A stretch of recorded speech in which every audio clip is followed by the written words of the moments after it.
Good morning, Tobago. Good morning to those looking on from our sister island of Trinidad, those looking on from across the diaspora, and a special good morning to members of the fishing community or the fishers on the island of Tobago.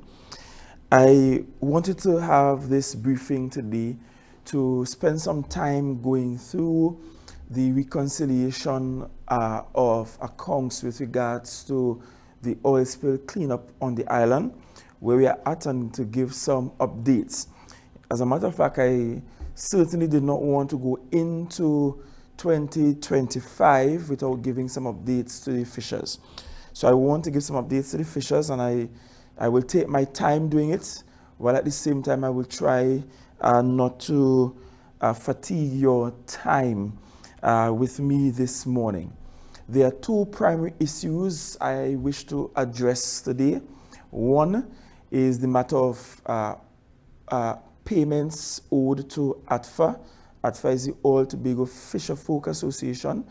So payments owed to ATFA and to companies or service providers that actually worked during the oil spill cleanup, and where we are at with those payments.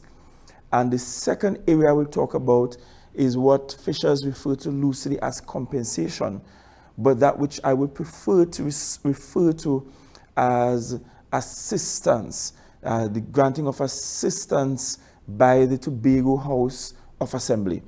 So I want to begin with the matter concerning ATFA, and you may observe that outside of my character, I have quite a large bit of documentation in front of me, and that's because I want to refer to the facts. I want to refer to the data as specific as I can, and I also don't want to make any mistakes or to miss anything in the conversation whatsoever.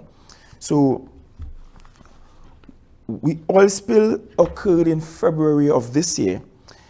We essentially woke up one morning and 15 kilometers of our coastline was blackened by this oily waste. The report came into TEMA from a fisher who saw the black substance in the water, and the TEMA immediately got into action. I thereafter proceeded to declare it an emergency for the island. As a matter of fact, I took it all the way to a tier 3 emergency, more or less. However, there was some reluctance on the national government or the central government to so categorize it. And obviously, there are implications for the categories accordingly. During the oil spill cleanup, it started with just emergency response, and the way we treated it is that every single day without fail, we held 2 briefings with the service providers and those assisting with the cleanup. In the morning, one was held by Director of TEMA, Mr. Alan Stewart, and they will go through what they are to accomplish for that day. And every single evening, when all teams were back on land, I hosted a post cleanup briefing for the day, and we'll take reports from every single subsect within the cleanup operations, so as to ensure we were meeting the deliverables. Not only was I chairing those meetings, but I invited the chief administrator and other administrators and other secretaries to participate in those daily briefings at the end of the workday. Because this was an emergency, there was no day in the week that was out of bounds for me with the management of this cleanup exercise. As a matter of fact, most of you would be aware that my religious faith system belongs in the Seventh-day Adventist Church. But for me and for members of my congregation, we have an appreciation for what ought to happen when one finds his ass in a pit on the Sabbath day. So even on my Sabbath day, I was there ensuring that this response was being coordinated to the extent that we could have a very successful cleanup activity. More than that, when we got advice from Brazil, because the Brazilians had a similar oil spill prior to Tobago's, and so the Brazilians came to look at what we were experiencing and to advise us from their experience how this thing ought to go. We also had present on island with us the International Oil Pollution Compensation Fund representatives, and that's what we call ITOF. ITOF stands for International Oil Pollution Compensation Funds. They were also present during the exercise. The Ministry of Energy was also invited to be present and to participate in the activity. As a matter of fact, the Ministry of Energy, they had workers in Tobago throughout the experience working along with us, looking at the THA and the TEMA. We also had a representation on island at our meetings from IMA, and IMA treats with marine affairs and doing the necessary research and the testing and the lab work, coordinating that for us so as to ensure we could properly identify the substance. And of course, we could track in real time the impact it was having on the ecology or the environment here in Tobago. We also had present in those meetings that I held, the EMA was present and represented. EMA, of course, ensured that as we were operating on an emergency basis, we were doing so in keeping with environmental best practice. And the EMA was also assisting us with monitoring air quality so as to ensure it was safe to operate schools and so on. We also had representation and presence here on island from Heritage Petroleum. I know Heritage more or less replaced Petrotrin. So Heritage was here on island, and actually Heritage took the lead in some of the areas for us. And Heritage was particularly useful with some of the coordinating the coastline cleanup activities for us on island. Heritage also worked with us and another company to ensure that we could manage species. One of the things that you did not get to see is that every evening I'll get this report, and the report will come only to my desk, where we will look at the number of birds and reptiles and amphibians and so on that were collected, how they were being cleaned, and where they were being repositioned within the Tobago ecosystem to ensure that we preserve the lives of birds and crabs and lizards and snakes and so on, so that we can preserve our natural environment as best as is possible. And of course, one of our key partners here in Tobago was the Division of Health, because we constructed upon advice from ITOF, upon advice from Heritage, upon advice from all of the international partners, that we should construct these cells, and EMA was there to monitor as we construct these lined cells up at Stolly Park to contain the oily waste. And I want to point out that when you see some folks who are envious about the fact that Tobago has rejected them as Chief Secretary, talking about the fact that we had these cells, really they're talking about things they don't know anything about. We were using international best practice for those cells, and we check every single week, multiple times per week, and I can say confidently that those cells have not collapsed up to the last report I received. They have not collapsed.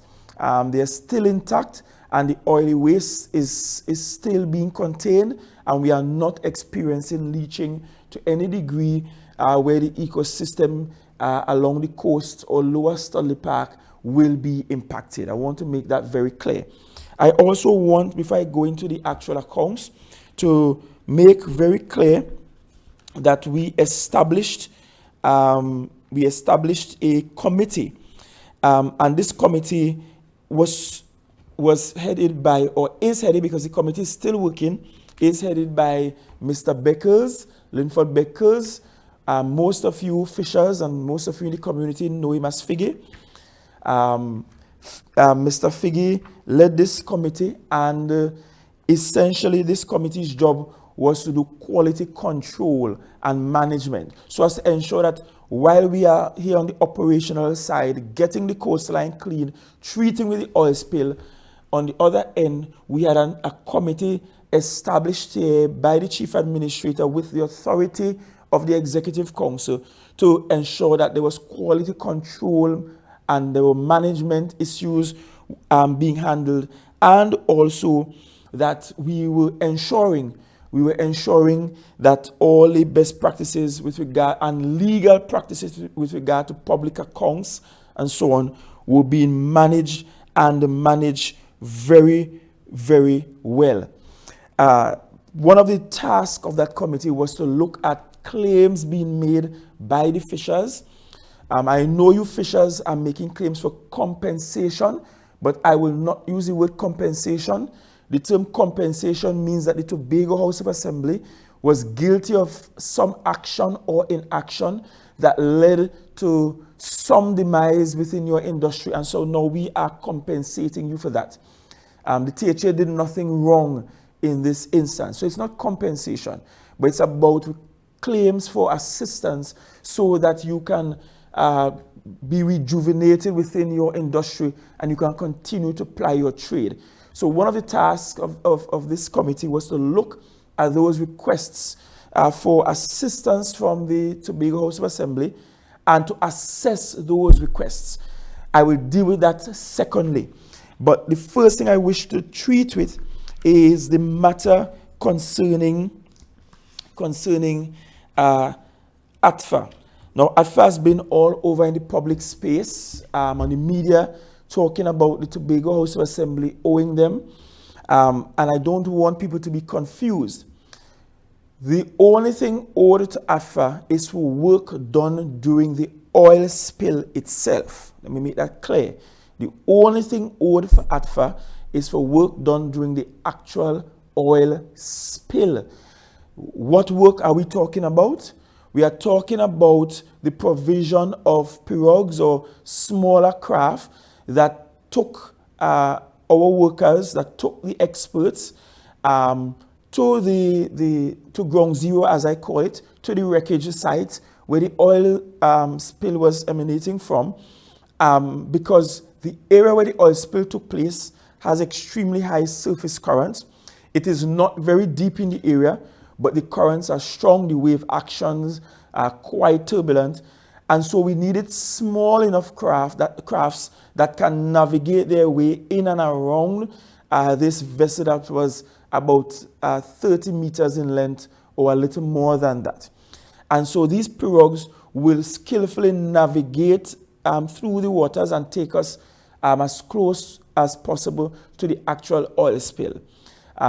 We also utilize the services of marine pilot boats here on island.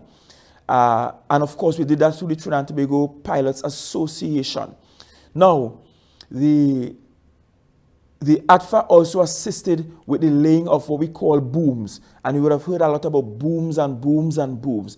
You might have seen some orange-colored things lining parts of the coastlines. Those booms, and you're seeing some on your screen as we speak, those booms were used along the coastlines, in the river, along the riverbed and so on, to help us to contain the spill, to ensure that the spill didn't go beyond the 15-kilometer radius.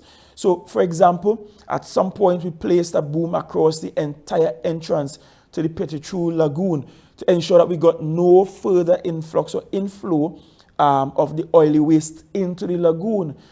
We installed booms along the eastern side of the oil spill reach, right there at Rocky Bay in Scarborough, to prevent oil from getting into the harbor where the inter-island ferry and where the cruise ships were docking. And so we utilized the services of these small pirogues because those were the best instruments to be used to lay those booms down. ATFA also assisted with taking people like divers out, taking experts out to collect waste directly from the spill so we could send them to the labs and so on. ATFA was there to respond even on the very first night.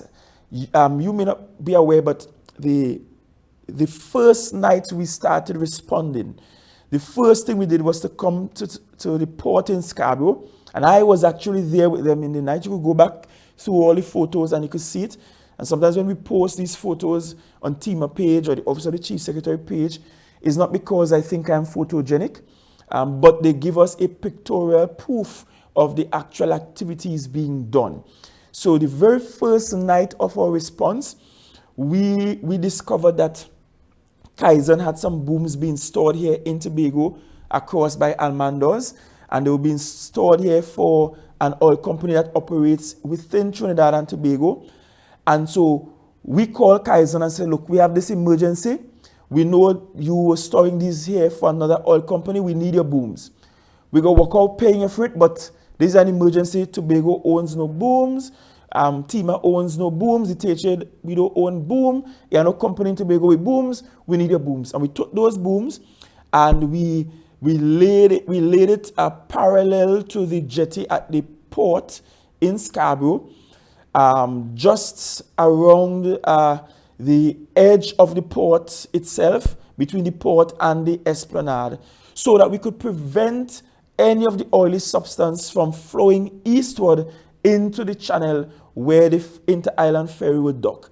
And the reason for doing that as our very first major activity is because we understood that we needed to get supplies and equipment to Tobago from Trinidad, because we just did not have the supplies and equipment that were specially required for an oil spill operation on island. And so we needed more than anything else for the inter-island ferry to keep working.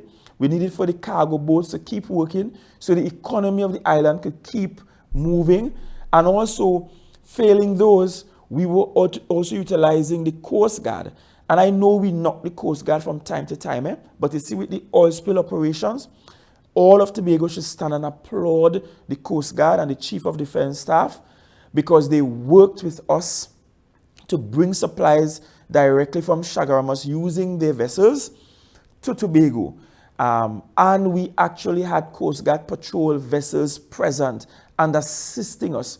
So ATFA was among the first of the agencies that worked along with us to ensure that we could lay those booms. Kaizen, as a matter of fact, sent up, I think, just 2 or 3 people on that very first night. They had no other workers, and it was ATFA workers, along with Alvin Douglas, who is from the company Tobago Marine Safety and Security Services, that worked with us to lay out these booms.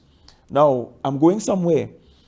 It meant that ATFA and their work and the vessels that they use had to actually sail through the oily substance, because to get to the wreckage site and to lay these booms, it will mean that they were deliberately putting their engines down in the oily water and running it so that it will take us to the site, so that we can do either reconnaissance, or we can do cleanup operations, or we can lay pipes to pull out to extract the oils from within the water, or to lay booms, or to take divers, or to put unmanned roving vehicles down at the bottom of the ocean to try to discover where the exact location of the spill is on the wrecked vessel. So we understand the risks involved. Now, I'm going to the accounts. I told you I'm taking my time because I don't want some of the misconceptions persisting into 2025. Because I heard a lot in the public space, and I tried hard not to respond, because I just didn't want to embarrass anybody. I don't want to embarrass the Tobagonians, and I don't want to embarrass our partners, because a lot of what was said was either untruth or just straight out lies. Let me be frank, or there were misconceptions, or people just simply misunderstood or misunderstand rather how the THA and public accounts work. So in the Tobago space, we had this emergency that we had to respond to. The first thing procurement and TEMA had to do was to see which suppliers we have on island, specifically for the use of vessels or boats, to be able to, because it's ocean based. The THA has a limitation on the number of vessels we own. Yes, the Division of Food Security owns a vessel or two, but it's not enough. And they will still have to do their patrols and the monitoring of the marine parks around the island and their daily operation while we were responding to the oil spill. I am advised by procurement that there are primarily just 2 companies registered on the OPR, actually registered on the OPR to deliver that kind of service that are Tobago based. Those 2 companies are Tobago Marine Safety and Security Services. Tobago Marine Safety and Security Services, that's one. And they provided to the THA through TEMA vessels, the use of vessels or vessel services. They also provided diving services, as in scuba diving services, so that we could do the necessary reconnaissance. As a matter of fact, it was Tobago Marine Safety and Security Services who first came and explained to us how the overturned vessel was bobbing up and down on the seabed and creating a sort of suction effect, and how difficult it was to get in under the vessel to properly count the number of chambers on the vessel that contain this oily waste, and so forth and so forth. That was Tobago Marine Safety and Security Services. And they were diving down at the wreckage site before anybody in Trinidad, before anybody from ITOF, before any international partner even reached on the island. So long before even the Ministry of Energy got to the island, Tobago Marine Safety and Security Services, as engaged by procurement and the TEMA directly, they were doing the dive reconnaissance for the people of Tobago. That's a Tobago-based company. The second Tobago-based company that provided labor, some consultancy, and vessel services was All Tobago Fisherfolk Association. I heard something in this space recently. ATFA is actually OPR registered. So they are OPR registered. The THA did no service even in the emergency with people who were not OPR registered or who did not at the time of being engaged, made out the requisite application to OPR to be registered. So those are the 2 primary companies that are indigenous to Tobago that provided this sort of vessel service, transportation service on the water, and some consultancy. As a matter of fact, ATFA and Tobago Marine Safety and Security Services, they were present at all of our briefings, including the briefings that occurred every single day at the end of the day. I also wish to add that we benefited from a pilot boat here in Tobago. And for those who don't know, these marine pilots, they don't fly a craft, but they sail these specialized boats or vessels that have a relatively flat bottom but is extremely stable even in rough waters, and they will usually be utilized at the port to guide cruise ships, to guide larger vessels into the port and into their docking position. They are called marine pilots. There was one resident here on island in Tobago, but the one resident here on island in Tobago that worked with us, they worked with us through the Trinidad and Tobago Pilots Association, which is a national organization. So yes, you may have seen somebody that you know utilizing one of those pilot boats or marine pilot boats, but he was operating as part of the Trinidad and Tobago Pilot Association. and they assisted us to take remote offshore vehicles to the wreck site, and also assist with oil boom deployment, as did ATFA. Now, ATFA has been saying to the people that the THA and pay them no money, or the THA and pay any money. That is not truthful. There are two separate things, and I don't wish that ATFA or anybody confuse them. The THA has to pay the companies that worked in the oil spill cleanup, meaning that they actually provided services during the oil spill, and the THA acknowledges that we should provide support, to the fisherfolk who were affected. Those are two distinct and two distinctly different issues that we are talking about. So the only payments owed to ATFA will be for work done during the actual oil spill. When it comes to assistance to fisherfolk who are affected, the THA is desirous of treating with the fisherfolks directly. We ain't treating with no association. We ain't giving any association any money to give to the fisherfolk that require assistance. We want to treat with the fisherfolk directly as citizens, as residents of Tobago who were in fact impacted.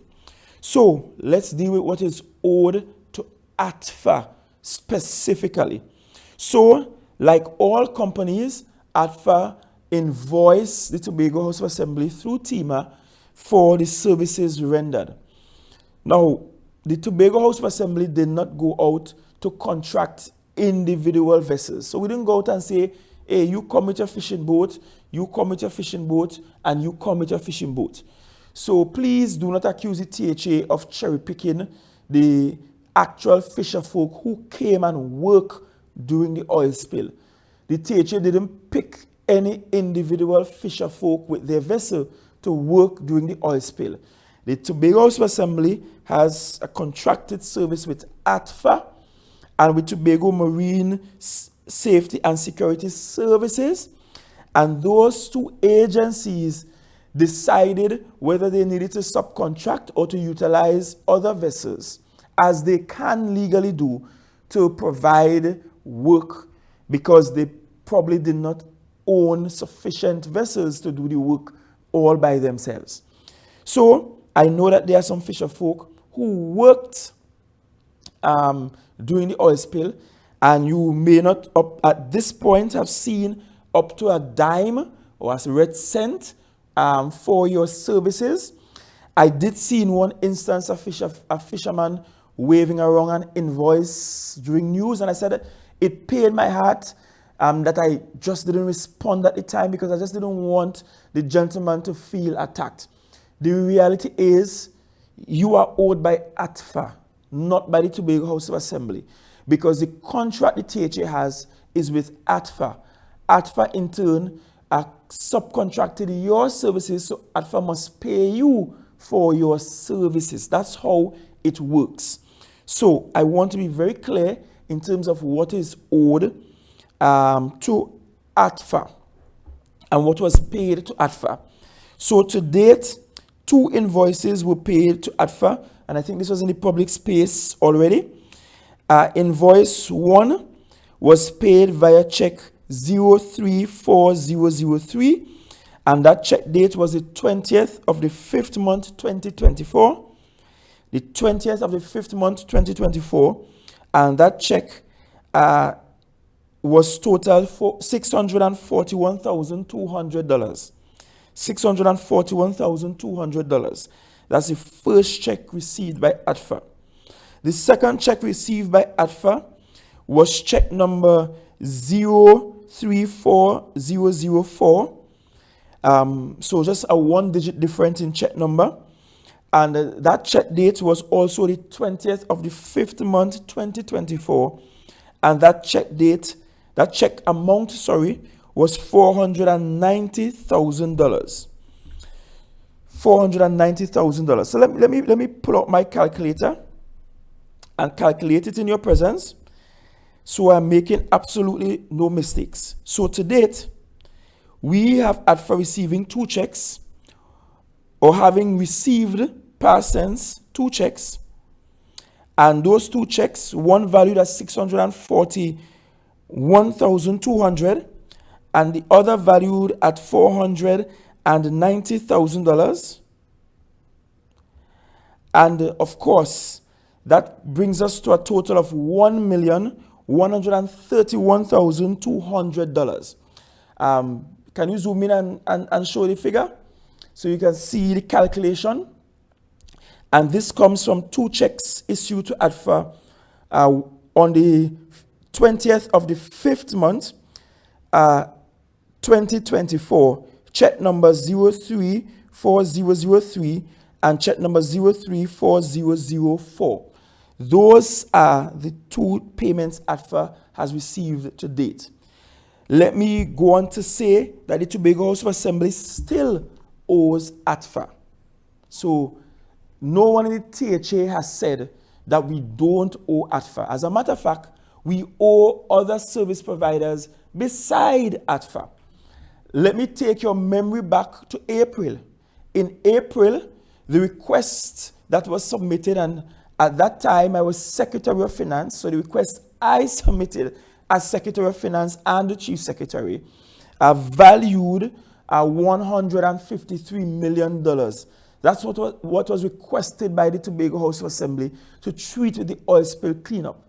We only received $50 million. And I remember some of the Tobago-born senators going all over to say that is enough, that we can't do math, that when they add up what we submit, it come up to 50 million. Why we need more than 50 million? Do you remember the garbage that people like Senator Hislop was talking? Very anti-Tobagonian. A lot of nonsense they spoke at that time. And we kept saying what you sent was not enough. Here is what the central government did. The central government looked at all the invoices the Tobago House of Assembly received up until April of this year and only sent monies to pay those. Any invoice that was submitted post the period I made the submission to the Ministry of Finance was not catered for in what was sent up or released to the Tobago House of Assembly through the mid-year review. I want to say it again.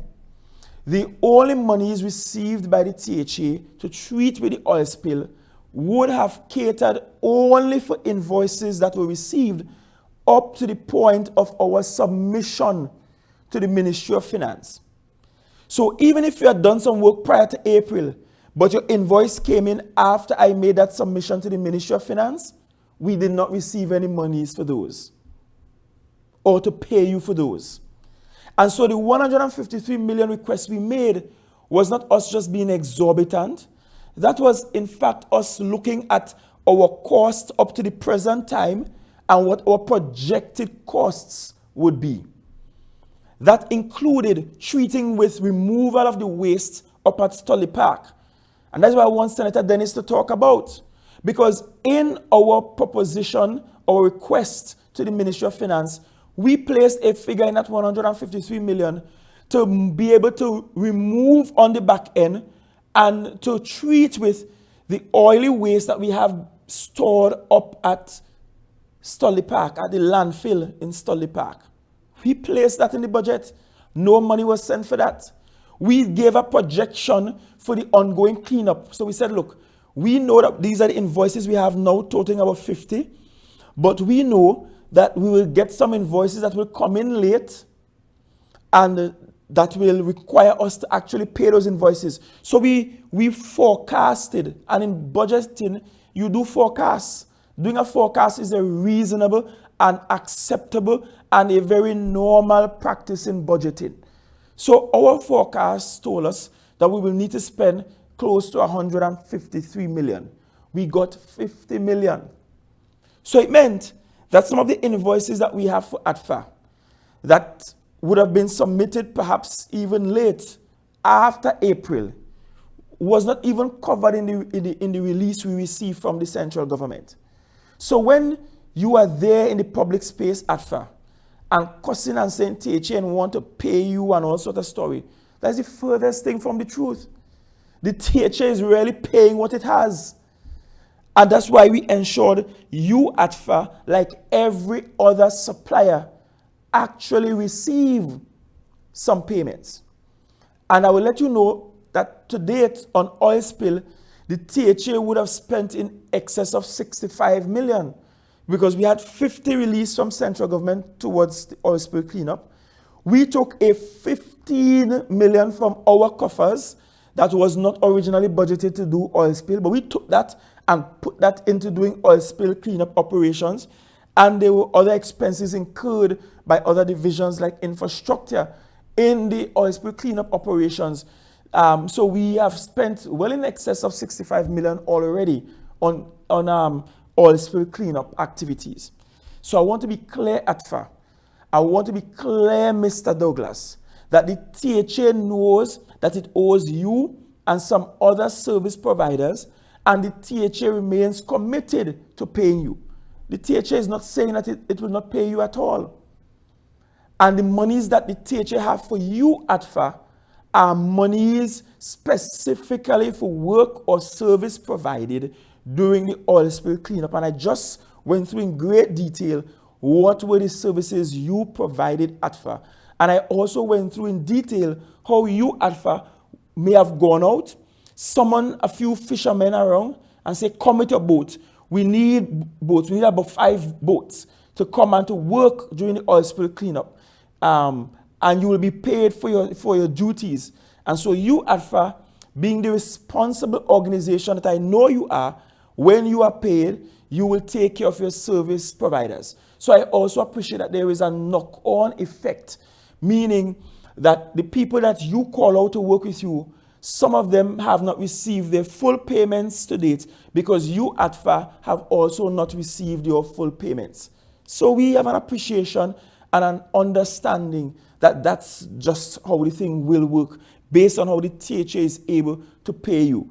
And my apologies, I wish we could pay you fast. I wish, all things being equal, that at the end of the cleanup operations, that every invoice we had, every bill we had, we could have just paid it off the bat. That's just not possible based on how we receive our subventions from the central government and also based on what we actually receive, because we still have to run the island. We still have to put money towards school repairs. We still have to fix the roads. We still have to do capital development projects on the island, even while responding to the oil spill cleanup. And so I want to make that clear. So what do we have outstanding to ATFA? We have approximately 5 million outstanding to ATFA in payments. This is not compensation. This is not assistance. This is not for ATFA beg us some money. This is payment for actual work done. And I want to be very clear to the Tobago community that ATFA and the Fisherfolk that ATFA use, they did work diligently. They worked hard and they are deserving of their monies. Let me say that clear. I don't want nobody out there carrying around any assumption that somehow ATFA is undeserving of the payments. ATFA deserves every red cent. And I'll go further to say that the committee led by Mr. Beckers, they did a remarkable thing. They went and looked at oil spills around the world and in Trinidad in particular, and look at what kinds of payments are made for these kinds of services. And so they applied a market rate. And not only that, after applying the market rate, our accounting staff, our procurement staff, utilize those rates and negotiate the prices down for everybody. Everybody, from the biggest to the smallest. And I want to thank all the service providers for coming to the table and saying, you know what? Yes, this is what we were invoicing you. This is the actual market rate, but we're willing to take off something for the people at Tobago. So we didn't even just pay the market rate. We actually had our staff negotiate downwards from the market rate to be able to pay people. And so the value of what is owed to ATFA and what was paid to ATFA, that is in line with what is actually paid for those services and the quantum of those services provided anywhere in the world. And as a matter of fact, because we negotiated those prices downwards, it means that the THA got the opportunity to pay at a price lower than international market rates. And so I understand why ADFA might be upset, but I think some of your anger is misplaced, and I want you to have an appreciation for where your anger should be correctly placed. Because I told you, we budgeted and forecasted to be able to pay you all your monies when you were done with this. We just were not given the monies. And then some of your own Tobagonians who are supposed to be patriots run down to the parliament and say that's enough for them. They need any more money. They max in. Why they asking for more? And the bills they have only come up to 50 million without giving consideration for the fact that work was ongoing.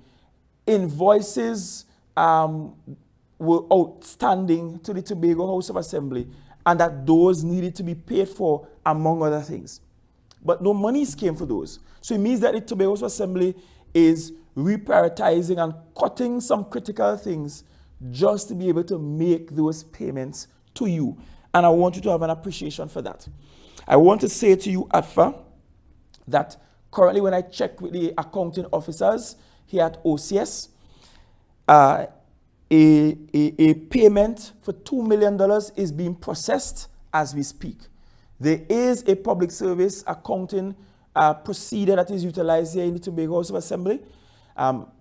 We can't just change that procedure because you want to check now. It is going through that process, and I'm advised that within a short period of time, you will get those monies. It is actually in the process right now. That is $2 million. It means that we will go into 2025 owing ADFA approximately $3 million. And it's not just ADFA that we owe. So we'll go into 2025 owing ADFA approximately $3 million, because currently a $2 million payment is being processed as I am talking to you. I also want to hasten, before I move on to the second issue I want to discuss here, I also want to raise with you the assertion that somehow Tobago companies weren't utilized in the cleanup. Of course, we know Tobago companies did not own booms. Of course, we know that Tobago companies didn't have a special kind of expertise to treat with oil spill cleanup. But we utilize a significant number of Tobago companies who have either been paid or are being paid. And I will just call a few of those who have either received payments. A few may have a few outstanding payments. But what we did, we ensured every company that worked in the oil spill cleanup got some payment already, even as we may owe them some additional payments. So some of the Tobago companies you will look at will be people like Viewport Supermarket, Singh's Hardware.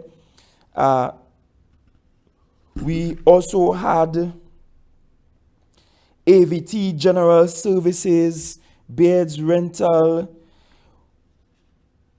We had some small catering companies because we had to provide meals for the hundreds of workers every single day to be able to get this done. We had people like Beverly Lizama Nelson and Natalie Catering and Eve's Catering and MK Express Deliveries and Sandra Brown and Ansej Donil Catering Services. We also had people like Tobago Motor Services Limited. We had like Sunshine Enterprises Limited. We had Logan Contracting and Transport, because we also had to rent things like trucks and lighting towers. We had Guys Exquisite Catering, and notice as how wide and varied it is. So we didn't just go to one caterer and say provide all these lunches every single day, and his lunch and dinner were provided. Breakfast was only given to the volunteers and the workers and the experts that came from Trinidad to Tobago, that the THA house. So we provided breakfast for them, but everybody else came to work the morning, and we provided lunch and dinner during the cleanup activity. THTI, Penny Saver Supermarket. I'm just calling Barcode. I'm just calling some Jira things. Felicia, Frederick. the Red Coral Foods Limited, Cherish Alfred, Devon Smith, Francis Auto Supplies Limited, Almando's Hardware, the Number One Hardware, Clevor's Classic Catering. I'm just calling some of the Tobago, Aldi Tobago Limited, Rock Top General Services. So in addition to accommodation, because we house the people, and we house people at places like Rovenels, Le Grand Corland, Blue Haven, because we needed Robinson Crusoe Beach Resort, because we needed large enough spaces that could actually accommodate significantly large numbers of workers from Trinidad, to accommodate them at a lower cost than what we call in Tobago colloquially tourist price. So no, at a significantly decreased cost to house them, provide the breakfast to them every single day. So we couldn't use a guest house, because guest houses don't provide breakfast normally for people. So we needed accommodation that would also provide breakfast for them every single day. And so we used some of the hotels on the island, so they too benefited. People like Paradise Store also benefited. And all of Natalie's Catering, all of these, everybody who worked for the THA received payments, and there are few outstanding. So I know, for example, Logan called sometime recently asking for payment. So it's not just ATFA. So I don't want ATFA to feel that you are the only ones owing money, being owed money, sorry. We owe others too. And to be fair, what we did is to ensure we pay every single service provider something while we systematically make the other payments to them. Yes, there are a few contractors who have already received all of their payments, but there are a few, just like ATFA, that we are currently making payments to. And I'm giving the assurance that we will go into 2025 in most instances with all the payments being made, but I'm telling you, we'll go into 2025 with only a $3 million being owed to you, because we are currently processing $2 million of your outstanding balance, ATFA. So that is what is owed to ATFA. So let me go to the Fisherfolk. Now,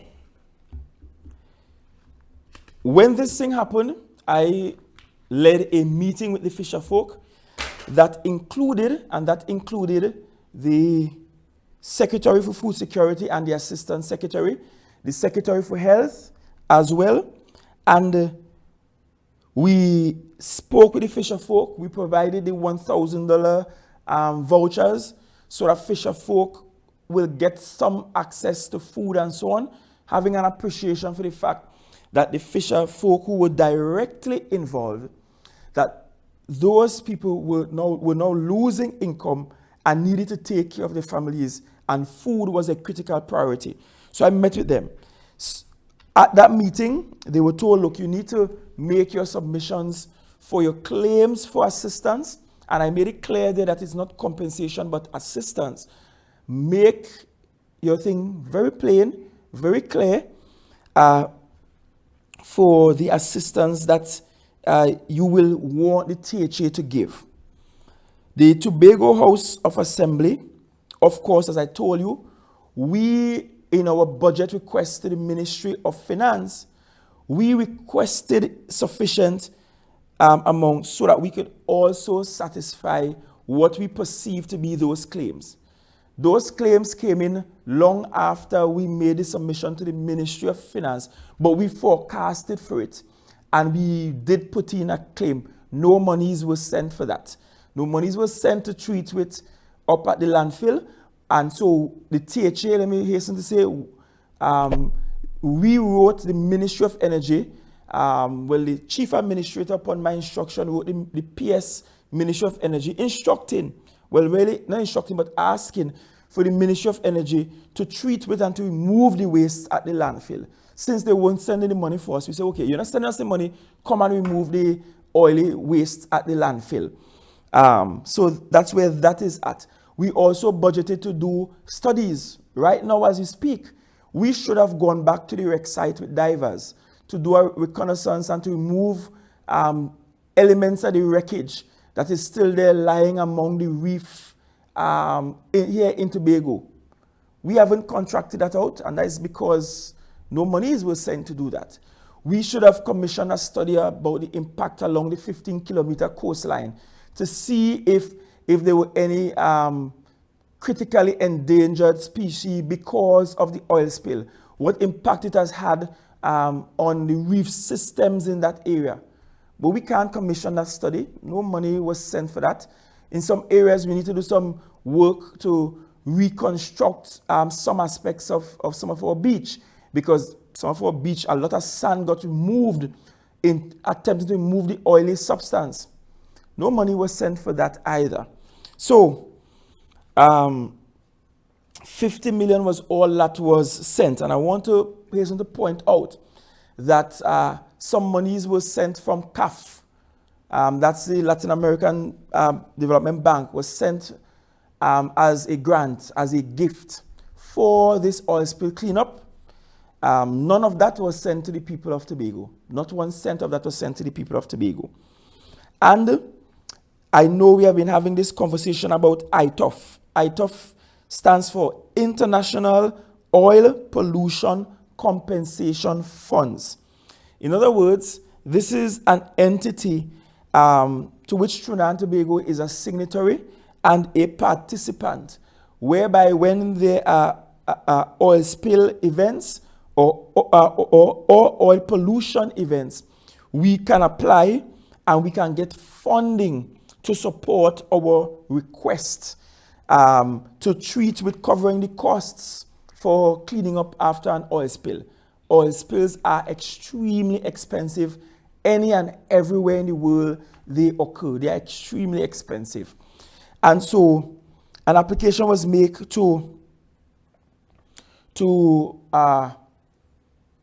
ITOF from the Ministry of Energy on behalf of Trinidad and Tobago. I want to point out from the jump, the Tobago House of Assembly was never asked to be a part of the team that went to London to negotiate with ITOF. We were not in the room with ITOF. We don't know what was said to ITOF.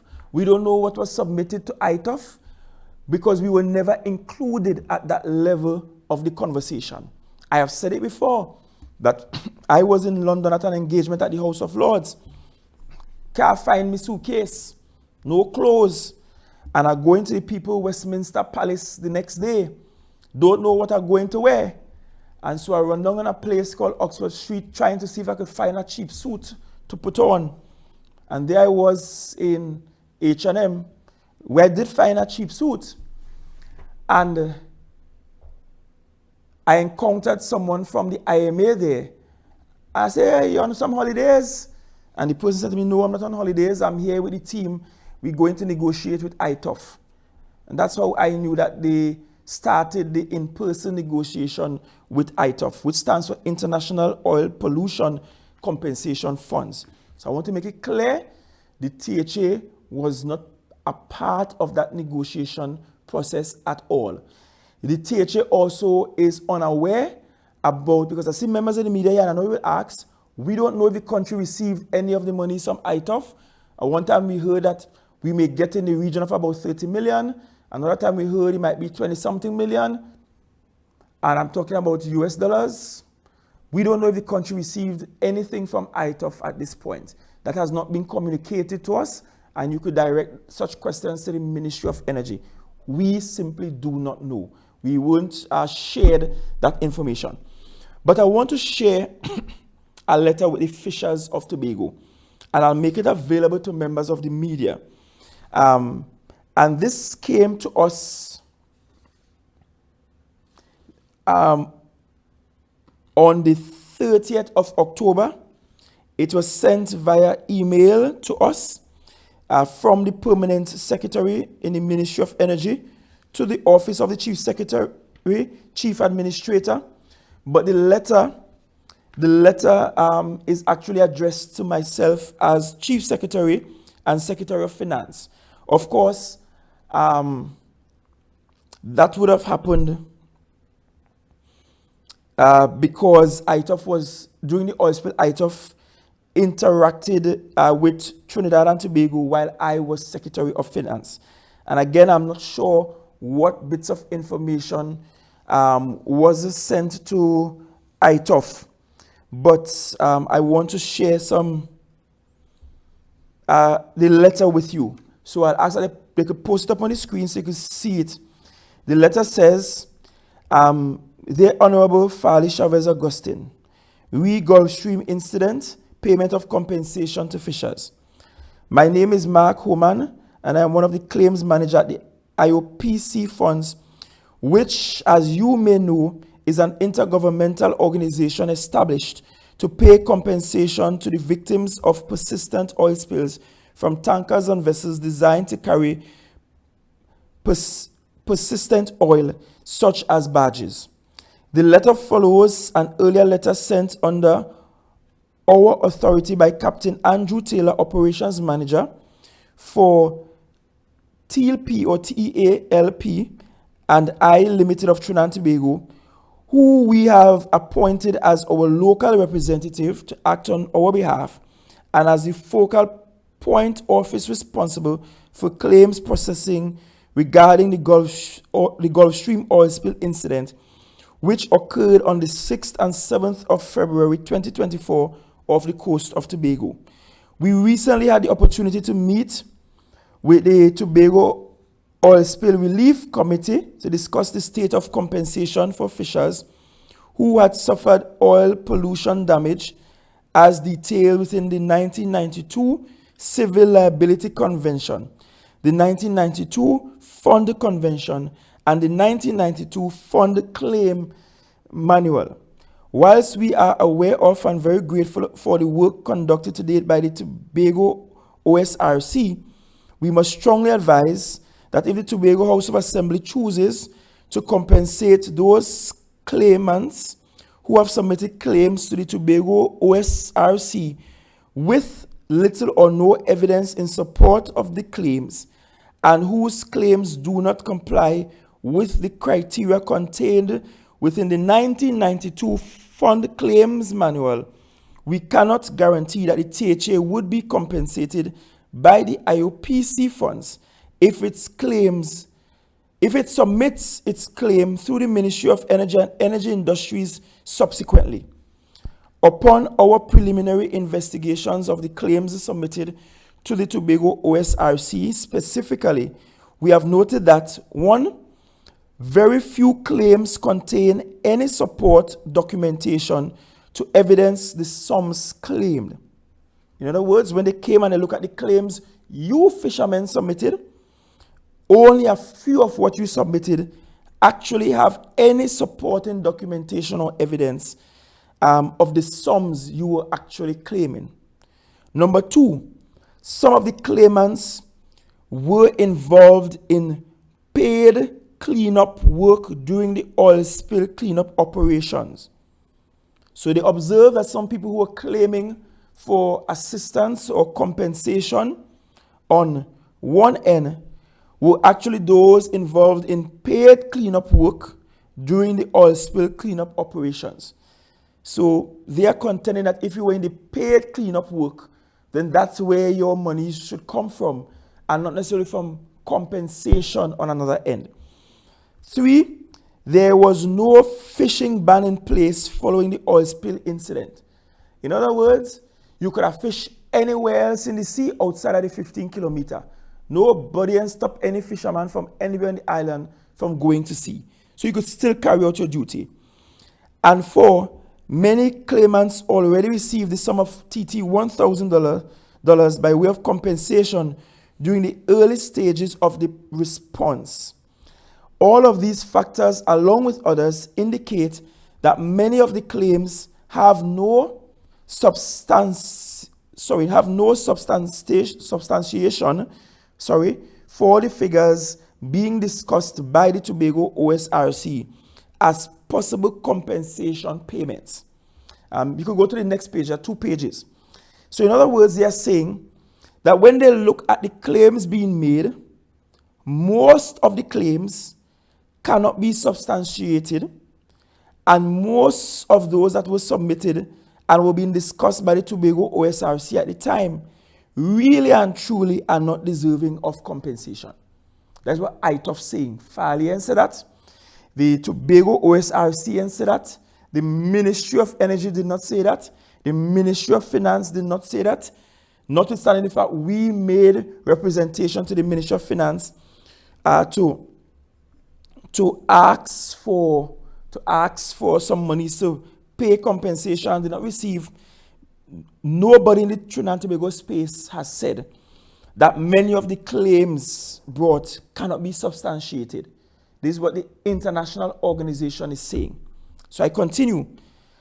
Accordingly, we strongly advise the Tobago House of Assembly not to pay the claims as currently submitted, but to encourage fishers to submit their claims to the IOPC Funds Focal Point Office in Trinidad, thereby permitting the claims to be assessed in accordance with the established criteria contained within the internationally agreed 1992 Fund Claims Manual, details of which are available on the IOPC Funds website at www.iopcfunds.org.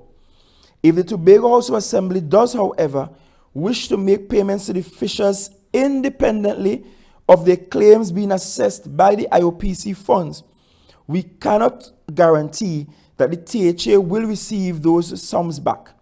If once it submits its claim through the Ministry of Energy and Energy Industries and ultimately to the IOPC funds. In other words, there are no guarantees that if the THA run out and pay these compensation claims, that we will receive back any of those monies from those claims being made. And they are recommending that the fishers actually submit their claims directly to the IOPC, not to the THA, not to the Ministry of Energy, not to the Ministry of Finance, but directly to the IOPC or Focal Point Office in Trinidad, so that those claims can be processed in accordance with the internationally agreed 1992 Fund Claims Manual. And they're saying if we decide to pay you any money, they're not paying us back. We trust this is clear, but if you have any further questions, please do not hesitate to contact the undersigned. And this was signed by Mark Homan, Claims Manager, IOPC Funds. Now, this came in at the end of October, and that's the 30th of October, and I received on my desk a report from the Tobago Oil Spill Relief Committee in very early November, but the report is dated the 31st of October 2024. And I'm just going to go to the beginning of the recommendations of this committee here. This committee is recommending that the THA should honor only the claims from Lambo and Scarborough and 3 individuals outside the mandated area using the IOPC funds formula of 100% reimbursement for valid requests. This recommendation is based on the following reasons.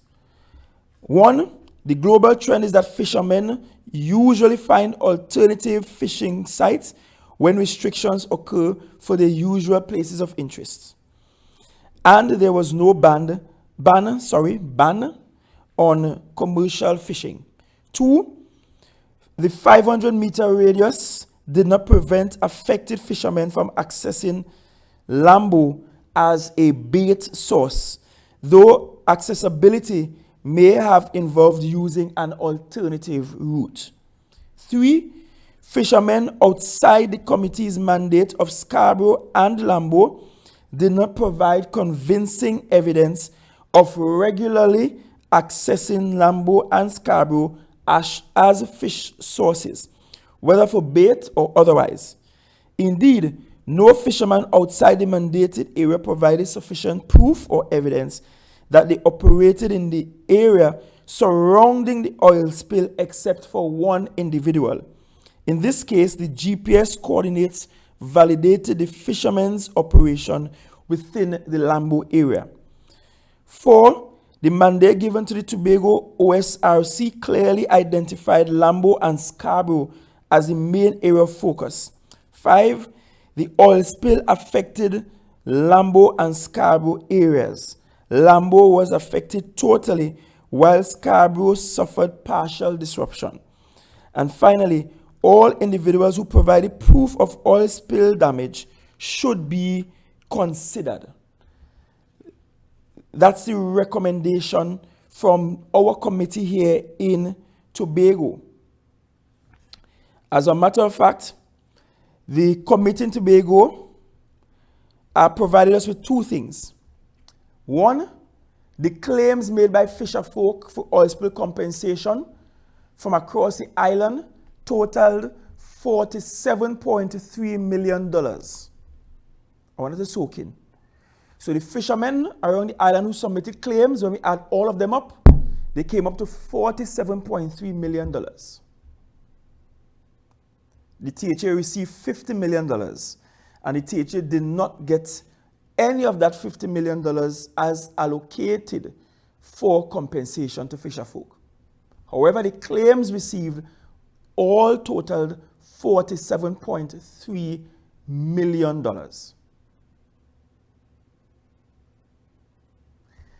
Next, the Tobago committee, when they went through the claims, their recommendation, their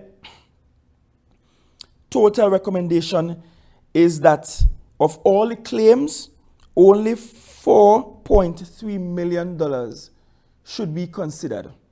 $4,346,325.23.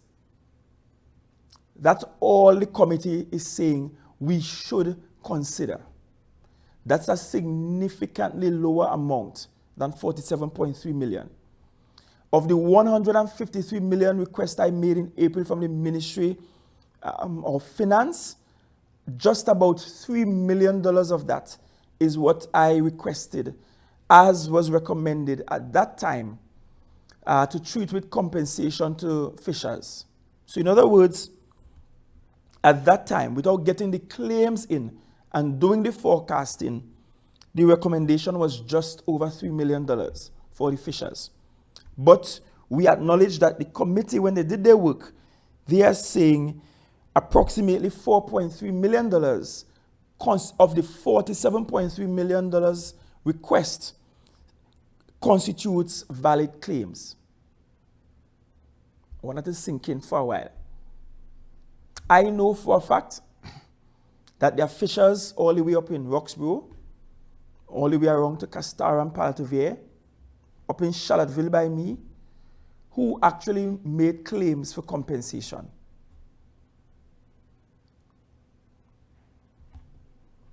I am not making any judgment on those, but I'm saying we had claims from fishers all over the island. And when I read ITOF letter, ITOF is saying to the THA, all you could go ahead and pay, you know, but we ain't paying all your back for some of them claims we see all you have there.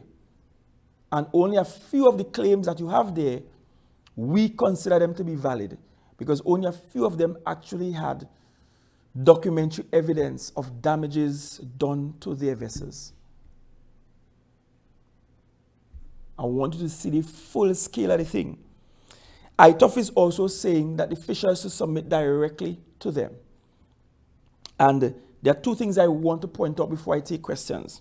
One is that the Tobago House of Assembly, with the team led by Mr. Beckles, they are being instructed to assist the fishers who have valid claims and documentary evidence to also send their claims down to the ITOF office in Trinidad, as per the request from their letter that came at the end of October. So we will assist you to get your claims down to Trinidad.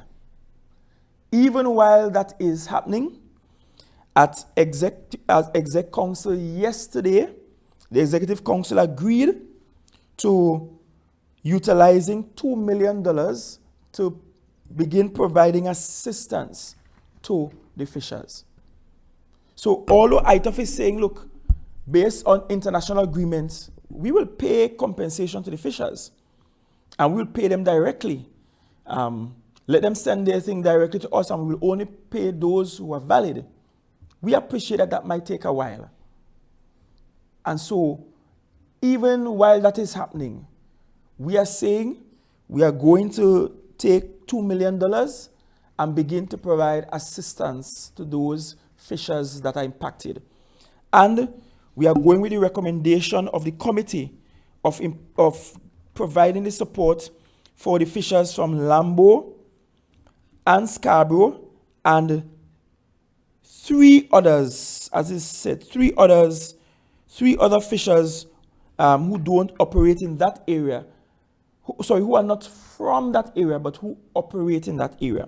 So there are three other fishers who are not from that area, but who operate in that Lambo Scarborough area, that also deserving of the compensation. So please note that you too are considered.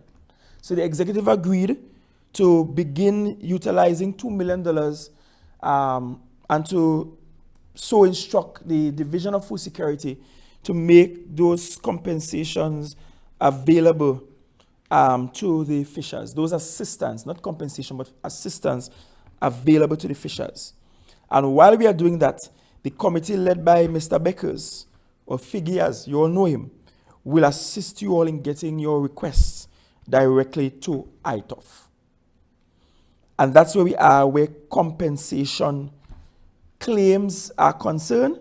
And I think I also shared quite liberally the issue with ATFA, the conflict with ATFA. And let me end by saying it very clearly. The THA has no beef with ATFA or TUFA or any of the FAs representing the Fishers Association. We have no beef with any of you all. In fact, we want to work with you all.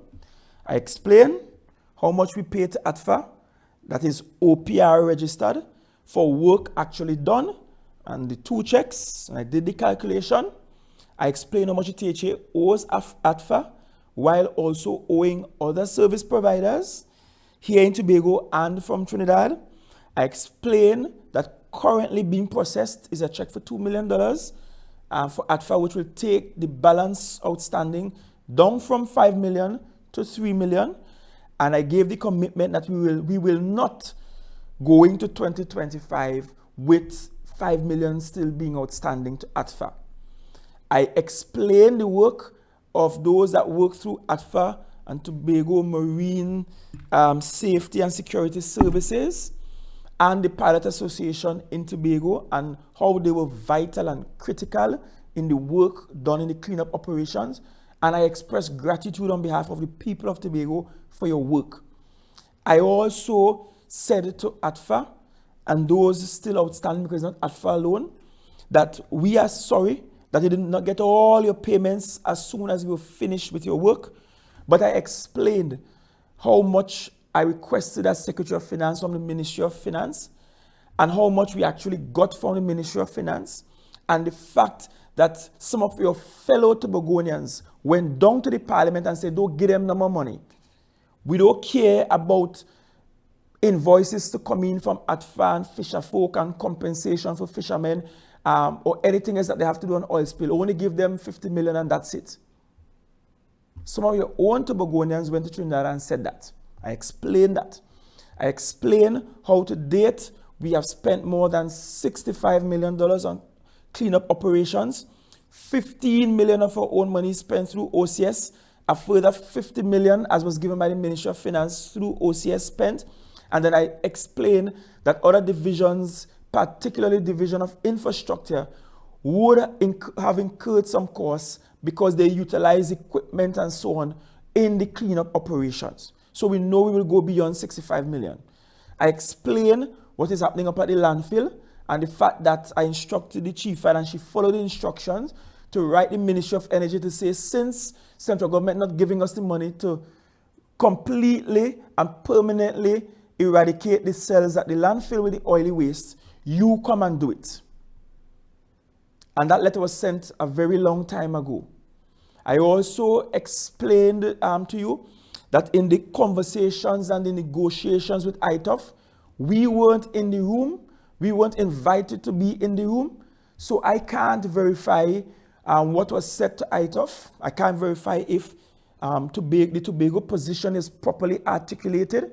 And I cannot verify at this time whether or not Trinidad and Tobago received any monies from ITOF. I just don't know. We just don't know. You will have to get to the Ministry of Energy to get that. I also pointed out very, very clearly to all and sundry that the Tobago House of Assembly recognized that post the cleanup, that there are additional work to be done, and that one of the critical areas that was not funded is the necessary follow-up studies and reconnaissance and also extraction of materials. So, for example, we still have not been able to go back to the area of the wreck site to do diving there and to remove any debris that might have been lodged or left behind in the reef. We just have not been able to do that because that will cost something. I explained that as well. And I think I explained quite a lot. I want to say it to ATFA. While I disagree with your approach and I listened to you, I was very purposeful in remaining quiet because it really is not my intention to insult or embarrass ATFA or any fisherman anywhere when they make claims that may not be truthful in accordance to how things work and what actually transpired. And I hope that this very lengthy conversation, and we did put it out to the fishers before that we were having this conversation, and it will remain on our Facebook pages so that you could look, you could listen, and you could get the details. I explained that the next step for you fishers is two-part. On one part, we are mandating the committee led by Mr. Beckers to assist fishers, to assist both ATFA and TUFA and all of the associations to get the members who have legitimate claims, to get their claims down to the ITOF office in Port of Spain. That shouldn't take long because some of those claims were already made, or all of those claims were already made to the THA. But the THA cannot submit on your behalf to ITOF. You have to submit those claims yourself. And so we will assist you in ensuring that the claims meet the requirements as per the 1992 international agreement with ITOF. Secondly, I point out the Executive Council is saying, notwithstanding the risk of not getting back that money at all from ITOF, we are making $2 million available for assistance to the fisherfolk affected in the oil spill cleanup. And we are targeting the fishers of Lambo, the fishers of Scarborough, and there are 3 fishers who are not from those areas. One of them I spoke to week before last week. They're not from Lambo or Scarborough area, but they have considerable assets in that area. And so they too are considered, although they are not from those villages or natives of those villages. And that $2 million will allow for some assistance, not compensation, but assistance. The compensation will come from ITOF because ITOF is saying very clearly that they are very much willing to pay the compensation to the fishers, but they are only paying those that they deem legitimate. So there you have it. I want to thank you, the fisherfolk, for your patience. I want to thank our service providers. And I want to say this in closing to the people of Tobago. You should be proud of the work we were able to do in the oil spill cleanup. This was supposed to take us 6 to 9 months based on all predictions from the international community. It took us 3 months, which meant that we worked super efficiently. That's an achievement. This is an island where some people saying, we're making noise about oil and gas or hydrocarbons in your seabed for. You will never ever be able to be competent enough to treat with that. But Little Tobago, without having all of the competencies on island, was able to organize and corral the experts from wherever they were available to execute a cleanup of 15 kilometers of our coastline in 3 months, when the best experts everywhere else in the world wrote us and said, you can't do it in under 6 months. We did it in 3 months, essentially. And I think, Tobago, you should be proud of yourself. I think you Fisherfolk should be proud of yourself. Those of you who worked, and I don't want anybody to go away from here thinking that the folks at ATFA, yes, they may have said some things that were not totally in step with what is really factual. But you see the work ATFA did, and Tobago Marine Services did, and the Tobago Marine Pilots did. I want to tell anybody, because I sat there and chaired those meetings every night. There were probably 2 meetings I didn't chair, and Dr. Faith stepped in on my behalf. And I was actually in Trinidad, and I joined those meetings virtually. But I could tell you, see those 3 companies I call, we would not get this done without those 3 companies. I want to say that clearly. And we value your work. We value your work. And that's why I was disappointed at some of the things that were said publicly. Because you know we worked with you. And I want to go on a limb to also say this. If the minority, the party who is in minority today, was in charge of the THA, 10 like you would have never get a piece of the pie here. Nobody would have called you.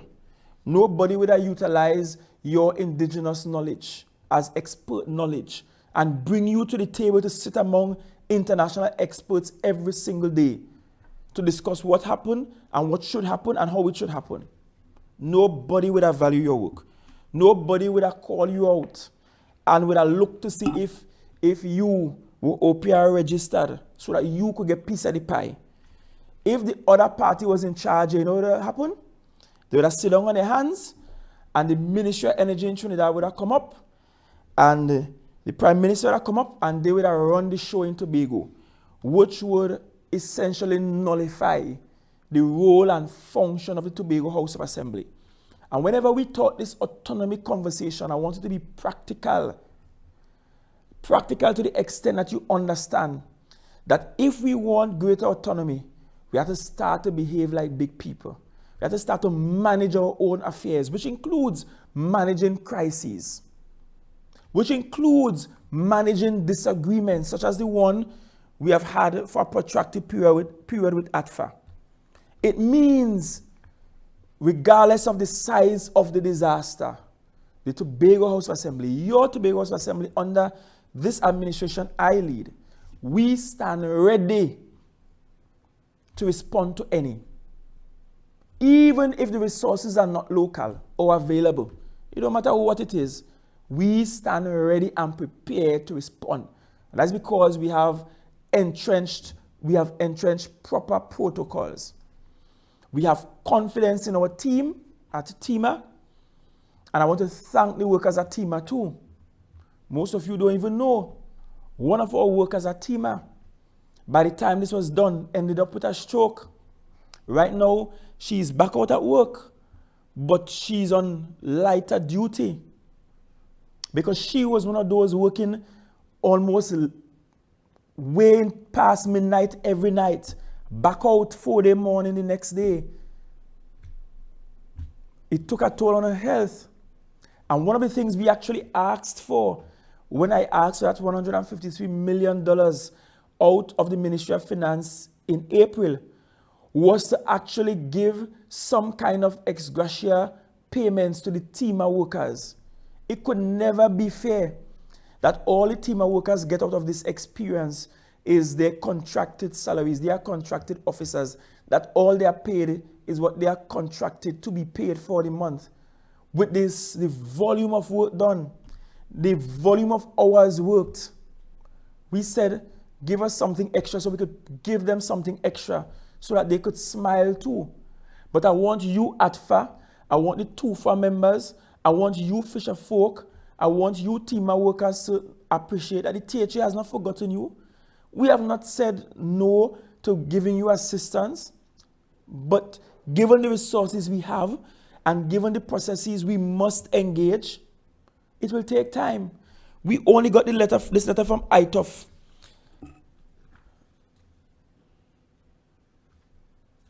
on the 30th of October, end of the month of October. I am here with you at the middle of December, which means over the month of November, we were able to look at what the letter was requiring, review all of the compensation requests that we have, and decided, look, we're going to make some assistance of $2 million available, and we're going to assist the Fisherfolk to get their claims down to ITOF post haste, because you individual fishers have to make those claims, and we will walk you through the process. We didn't come out here, I could have come out here and embarrass fishers and say, look, I get $47.3 million in claim. Where people from up Charlottesville claiming for oil spill and oil spilling happening in Charlottesville. I didn't do that. Me and cuss and quarrel with nobody. Because at the end of the day, all of you were part of this success story. All of you are worthy partners. And I want you to have an appreciation for the work we're doing and how we are doing this work. Thank you. There are some questions that I believe we may have. I think I see Ms. Williams is there. So can you tell me if there's a question? I think there may be some typed questions, but I'm not sure I can read the fine print from this distance. I have 20/20 vision, but that looks like it requires 20/50 vision. So we'll figure it out. So, Ms. Williams, any question? Clayton Clark, any question? Yes, hello. Yes, Mr. Clark? Yes.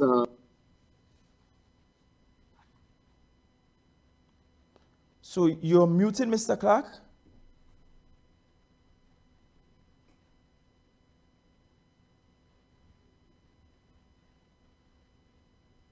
All right, so Mr. Clark, you are muted, and we are not hearing you. So Ms. Williams, your hand is up. So we'll ask Ms. Williams to unmute and ask a question. Hi, good afternoon, Mr. Chief Secretary. Good afternoon, and by the way, Ms. Williams, before you get going, let me, on behalf of the THA, tell you congratulations. I see good things happening in your life. And Tobago being a very small, family-oriented community, we like to celebrate the wins of every single individual and every family. So congratulations. So you can proceed with your question now. Thank you so much, Mr. Chief Secretary. I missed it at the beginning. I wanted to get from you, if you have it, if you mentioned it before, if you could repeat it, the total.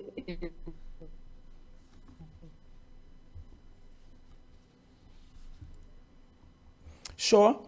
Before your question faded out, because I'm not sure what's happening with the audio, but before your question faded out, in terms of millions, I know you were very specific. The Fisherfolk Association. Okay, no problem. I get you. I think that there's a sort of a lag somewhere there, right?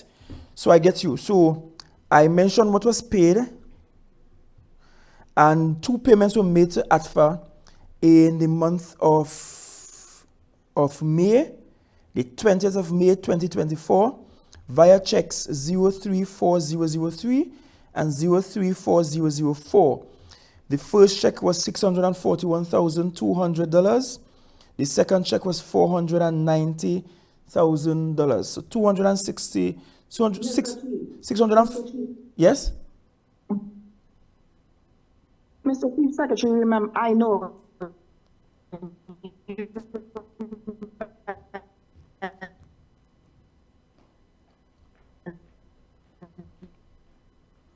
All right, so here's what I'll ask you to do. Can I ask you to type the question first? Because for some reason you are coming. Fisherfolk already at best providers that she would have spoken about strategy. Right, so Ms. Williams, I'm not sure what's happening audio-wise. We seem to be having a technical difficulty. So maybe where you are at, your internet connection is not stable, so it keeps cracking up. So can you please type the question in the chat first, Ms. Williams? I'll ask Ms. Parks or someone to just get a device or take a screenshot of the actual questions being asked, and to probably bring it for me so I can answer those. I don't know if Mr. Clark will want to go again. And while we're doing that transition, I'll ask those in the studio to just give us some recollection of the great work done by our fishers and volunteers and our paid staff during the oil spill cleanup. So just show some of that imagery again so that we will be able to do the transition and do it very well. So you could share some of that while I get the questions screenshotted and brought to me on a device or something of that sort. Mr. Clark, I don't know if you want to try again, if your connection might be more stable now.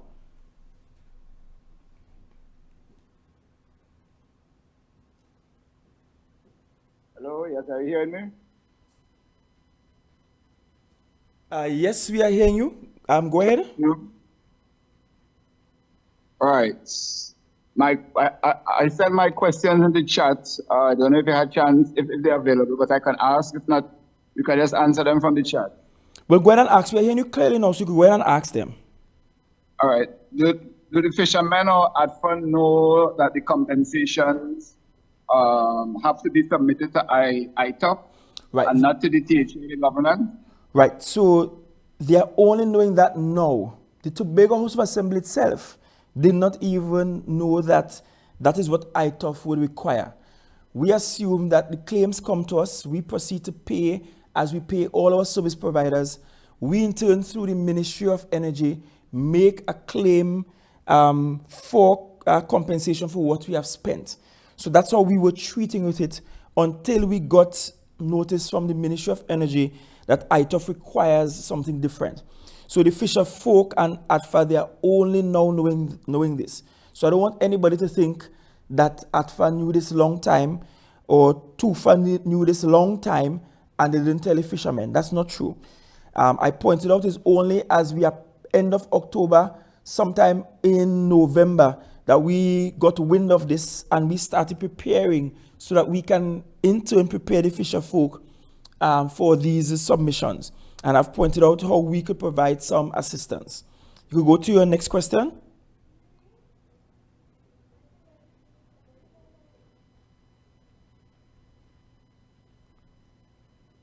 I think one of your questions that we had there in writing was the question of approximately how much more monies we will need, or what sort of injection we will need again. To answer, I think you will want to direct that question to the Secretary of Finance, but I'll want to talk specifically to service providers that are owed. We still might be owing service providers somewhere in the vicinity of about $12 to $15 million, still outstanding for service providers who already did work, somewhere in the vicinity of 12 to 15 million. And so that I know about, but the Secretary of Finance will be able to give you greater detail on what we will owe outside of that, because we have asked, for example, other divisions, departments, and companies to take a look at what needs to be done beyond just the basic cleanup to ensure that our systems, our environment is returned to what it once was. So thank you for that question. And I think I have some more here reading. Right. What would you hope the central government would have learned from this experience? Well, I think both the central government and the THA would have learned that when it comes to the oil industry, oil and gas industry, that we should not concentrate all of our resources in Trinidad and some should be left in Tobago. In fact, one of the things I said to Director Stewart from TEMA is that I will want us in Tobago to be better prepared for any eventuality the next time around. Meaning that we should have on island booms. We should have on island some capacity to treat with oil spill. So one of our takeaways from this cleanup is that it has sent us, the THA, into a drive whereby we are going to build our capacity to treat with oil spills. We appreciate that there is a very active shipping lane running just off Tobago, and so there is always a possibility of disasters in the future, and we want to be so prepared. Liz Williams is asking if we can get the total owed to other service providers, right? So same question. I will have Secretary of Finance provide you with that. In fact, I'll have the Chief Administrator's Office provide you with that, because that's the office that's doing the accounting for that. So you can get the total amongst owed to providers beside the Fisherfolk Association. But it's in the region of 10 to 12, 10 to 15 million thereabouts. I don't think it will go above 15 million outstanding that we still have to pay out. And so you will appreciate that paying 2 million to ATFA, filing a 2 million to do compensation. I mentioned one contractor who called recently to ask when the next set of payments will be made available. That's Logan. You will appreciate that there are other service providers who are equally as anxious as ATFA is, and we appreciate that. So I want to thank you. I think that's all the questions. Those are all the questions we have for now. I want to thank you very much. Again, I want to express special gratitude and thanks to the Fisherfolk. We started this briefing somewhere after 11. It's now 1:24, which means that we took a very lengthy time going through all of these details, explaining step by step what has happened, what has transpired, how much claims we had, how much we could legitimately take care of, etc., etc., etc. So thank you very much. Wish you God's richest blessings. Hopefully the next time you hear from me, it will be at a much lighter note, because we are approaching the holiday period next week. I want you to remain safe on island. I want you to remember your health, even as you enjoy the festivities. I want you to spend some time and remember Jesus in all of this is part of what is required. So thank you very much. God's richest blessings. Enjoy the weekend ahead. Enjoy next week and all that next week brings with it. Take some time out with family and let this season be one about rejuvenation for all of our families. Thank you and God's richest blessings.